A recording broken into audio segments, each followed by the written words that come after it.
Yes, we have a much needed warm up on the way after the last 2 days of spending much of the afternoon near 30 degrees below average.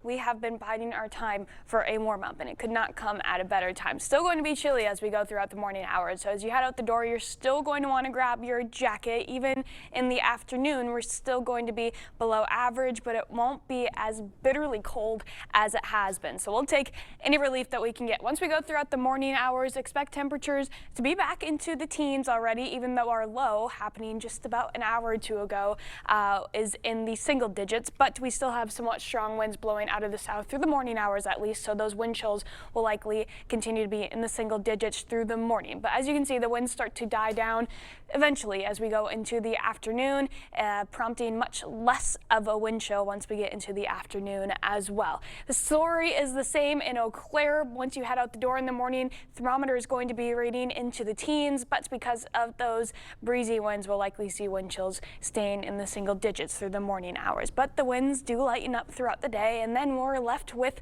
much milder, as far as December standards go, conditions for the rest of your afternoon. Under partly cloudy skies, we'll see most of the area climbing back into the mid-20s. So still below average, but much more comfortable out there. 27 for your afternoon high to start the week off in La Crosse, 24 in Eau Claire.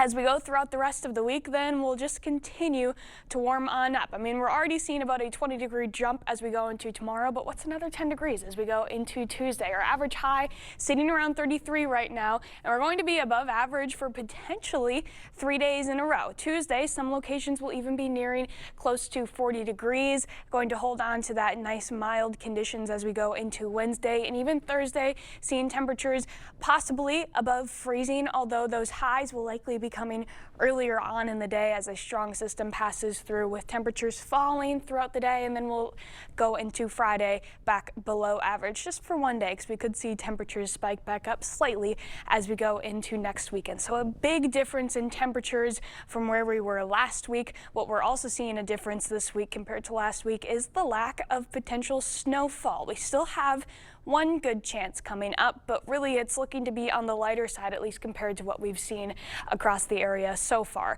And this will likely be moving in Wednesday night going into Thursday, but again, Thursday's highs are likely happening in the early morning hours. So as this low pressure system begins to enter into the area very early Thursday morning, our high temperatures will be getting reached into the mid-30s, likely above freezing. So we could see a little bit of a cold drizzle, not freezing at this point, but definitely a cold drizzle passing through as we go into Thursday morning.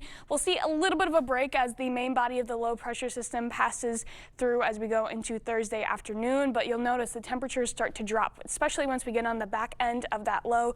We have some colder air circulating in, and it'll likely freeze a lot of that precipitation into snowfall, which continues through Thursday evening, going into potentially the early nighttime period, and then we're left with another wave, short-lived, but another wave of some chillier conditions as we go into Thursday night. But temperatures bounce back pretty quickly, already back above average as we go into Saturday, and that would really make up for just about what seems to be the only precipitation chance that we have this week. It's also going to be quite windy with that low pressure system, but hey, we got multiple days ahead of us where it's going to be much more comfortable. I'm thinking on Monday and Tuesday that the car wash lines are going to be very long, but I'm going to be sitting in one myself. That's true. My car needs a good wash, but it's just gonna keep getting dirtier, you know, this winter season. Exactly. All right, thank you, Nicole.